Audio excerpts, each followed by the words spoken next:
When Jennifer Londono, 31, failed to show up for work in Englewood, New Jersey, her family and friends began to worry. Known as a hard worker, Jenny Londono managed the new Luna Lounge on Armory Street. She was last seen in the early morning hours of June 25, 2017, as she was closing the bar. She was supposed to come to work that evening and open the place, but she never did. Colleagues waiting for her at the bar began calling her, but her phone was turned off. This caused even more concern because she had always been in touch and had never been late for work.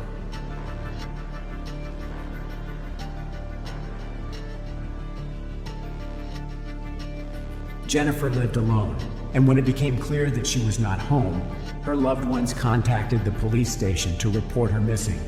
They also stressed that she always checked in with them when she went somewhere, but this time there were no reports from her, which could indicate that something bad might have happened to her. When they began their investigation, the police first went to the apartment where Jennifer lived. The front door was locked and there was no visible damage.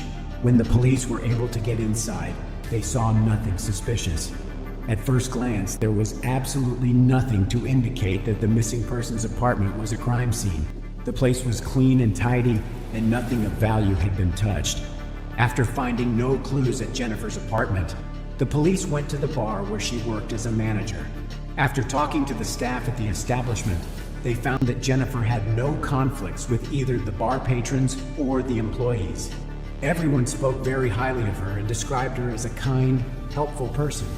Hardworking Jenny, a woman known for her sweet disposition, was also eager to make something of her life, and her ambition led her to go into business with 40-year-old Rafael Lolos. In 2016, they began operating the Luna Lounge in Englewood, New Jersey.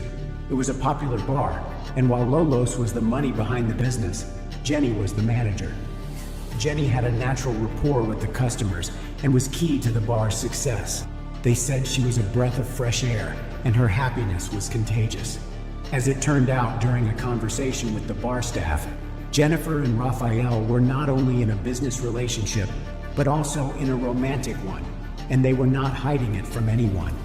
Although they had a close relationship, they had not yet decided to live together. The police found out that the morning Jennifer was last seen, she closed the bar and got into Rafael's car, who was apparently waiting for her after work. It turned out that he was the last person to see her, so the detectives decided to question him. Rafael said that after Jennifer closed the bar, he drove her home. He made no secret of their connection, telling the officers that of course there had been times when they had argued, but this time, he said, everything was fine. They went to her apartment together after he brought her home from work, but after a while he left because Jennifer needed to rest as she had to reopen the bar that evening. After she disappeared, he kept in touch with her family, and together they tried to find out where Jennifer might have gone. There was no reason to suspect that the man had anything to do with her disappearance, and the police decided to focus their attention on finding other clues. Jennifer's phone could not be traced because it had been turned off since the day she disappeared.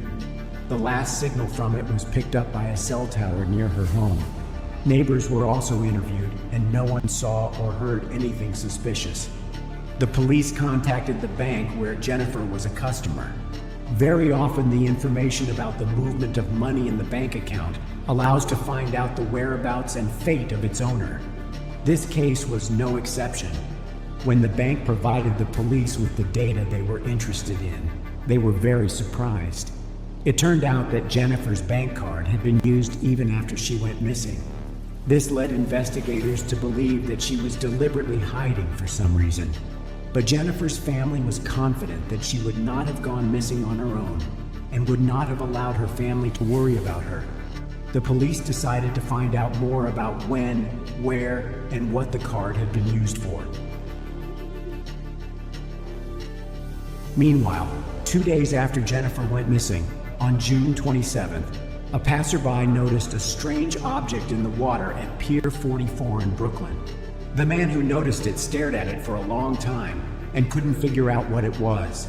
But he soon realized with horror that he was looking at a body, or rather part of a body. The police were called to the scene and the pier was soon cordoned off. Detailed descriptions of such moments are not welcome on YouTube, But to describe the find in general terms, it was a body part from the waist down to the knees. It was impossible to determine if it had been thrown into the water exactly where it was found, or if it had been brought in by the current. Divers spent the day searching for other parts or evidence, but nothing was found. The police had to find out the identity of the victim, but it seemed to be a difficult task. The discovery was sent for forensic examination. Upon closer inspection, a tattoo was found on the victim's right thigh, which may have been a clue. The police released an image of the tattoo in the hope that someone who knew the owner would share this information with them. Investigators discovered that the inscription was in Sanskrit. Sanskrit is an ancient literary language of India with an extremely complex and archaic grammar. An expert in the language, whom the police asked to help decipher it, concluded that neither the owner of the tattoo nor the artist who made it knew Sanskrit. They apparently meant to write the name Liliana, but did so grammatically incorrectly. Only 4 days after the gruesome discovery, the police received another alarming call. A passerby noticed a foot on the riverbank near 79th Street. The area was cordoned off by responding police officers. Part of the leg from the knee and below was pulled out of the water. Even then, investigators realized that the two sets of remains had likely once belonged to the same body. The fingernails on the leg were painted pink. Divers searched the area of the river where the leg was found, but were unsuccessful. No other body parts or evidence were found to aid the investigation that began after the first discovery. Forensic examination soon confirmed that the fragments found were parts of the same body. By this time, the victim had already been identified. A few days after the police released an image of the tattoo they found, a woman came to the station knowing who it belonged to. Jenny's mother, Gladys Quintero, saw the picture on the news and knew it was her daughter. The tattoo was a tribute to Jenny's late aunt and meant Lily, or Lillian. Lolos drove Jenny's mother to New York to identify the remains. They were devastated when it was confirmed that the body parts belonged to Jenny. Now her disappearance was a homicide investigation. Jennifer's family was shocked not only by the fact of her death, but also by the brutal manner in which she was killed. Understandably, it was impossible to determine the cause of her death. The police went to great lengths to find other parts of her body, but were never able to do so. While family and friends mourned Jennifer and brought flowers to the bar where she worked, detectives were able to find out who had used her credit card. After visiting stores where the card was used and reviewing security footage, detectives determined that the person who used the victim's card was Rafael Lolos, the man with whom Jennifer was having a relationship. They discovered that Lolos had left Jenny's apartment to go shopping on the day she went missing. He first bought a box of garbage bags, then went to another store to buy 2 meat cleavers, all with Jenny's credit cards. Later that night, he drove across the George Washington Bridge into Manhattan, and his cell phone records placed him in an area along the Hudson River. Lolos went home and never returned to Jenny's apartment.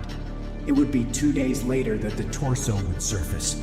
Could it be that Lolos had killed Jenny and used the meat cleavers to dismember her? It was a horrible thought that a man would do that to the woman he loved, but the evidence was compelling. The police obtained an arrest warrant and a search warrant for his home. Anticipating that the detectives would soon be after him, he rented a hotel room and lived there, paying cash. But this did not help him. His whereabouts were quickly discovered, and he was arrested. Lolos did not resist arrest. He denied having anything to do with Jennifer's death, saying she had given him the credit card herself. Lolos also continued to insist that she was fine when he left Jennifer. But detectives began to receive more and more evidence that the man's testimony was an outright lie. A search of his home revealed dark red stains in the bathroom. Samples were sent to a lab for analysis, which determined that the stains were Jennifer's dried blood. In studying Lolos's correspondence with Jennifer on one of his messengers, detectives discovered that they often quarreled, and that these quarrels were almost always motivated by jealousy. When they searched his house, they found in one of the rooms a box from the post office and a bag that once contained a tracking device. It turned out that Lolos was so jealous that he had installed a GPS tracking device on Jennifer's car, without her knowledge, of course. This allowed him to track her movements when he wasn't around. After analyzing cell tower data, authorities learned that after Lolos picked Jennifer up from work, they drove to her apartment together. Jennifer's phone was soon turned off, but Raphael's phone was active. And that same day, between the hours of 9 p.m. and midnight, a cell tower in the Hudson River area received a signal from it. This could mean that Jennifer was dead by then, and the man drove to the river to dispose of the body. Lolos and Londono opened the bar less than a year before her disappearance, but they fought repeatedly over money, even as the lines of their relationship, friends, partners, or lovers became increasingly blurred.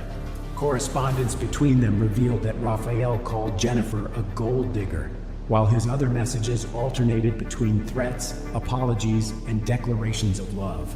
Jennifer's family could not believe that the man who had sworn his love for her and participated in her search had become so insane with jealousy that he would commit such a terrible act. Lolos himself refused to give any explanation, pleaded not guilty, and hired a lawyer. The police were unable to find the exact knives he bought the day Jennifer disappeared, but they went to the store where he bought them and bought the exact same ones. A forensic examination determined that what had been done to Jennifer's body had been done with those very knives. Lolos was charged with murder, desecration of human remains, stalking, hindering apprehension, and credit card fraud. The trial began in November 2019 and lasted 2 months. Prosecutors said Jennifer died in her own apartment at the hands of Lolos after a jealous argument. The prosecutor said Raphael was obsessed with Jennifer and was devastated when he suspected she was cheating on him.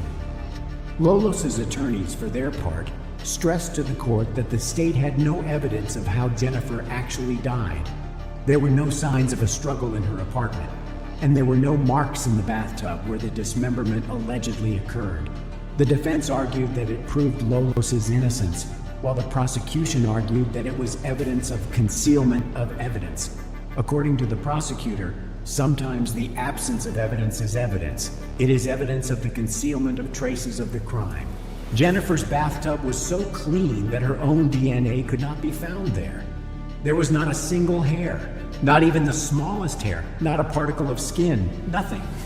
An ordinary person's bathtub, the prosecutor said, could not be that clean. During the trial, Jennifer's mother addressed the judge and said, "I want you to know that this man ruined my life. She was my girl, my daughter, the one I loved the most in the world. He finished me and he finished my family." After reviewing the case file, the judge concluded that Lolos was literally obsessed with Jennifer. When the judge asked him if he wanted to say anything or make a statement, the man refused. He only talked to his lawyer. In December 2019, after 3 days of deliberation, the jury found Lolos guilty on all charges. The verdict was announced in February 2020. 43-year-old Raphael Lolos was sentenced to life in prison. He would have to serve 63 years in prison before being eligible for parole. This was the maximum sentence he could receive, so he would be eligible for parole at the age of 106. The rest of Jennifer's body was never recovered.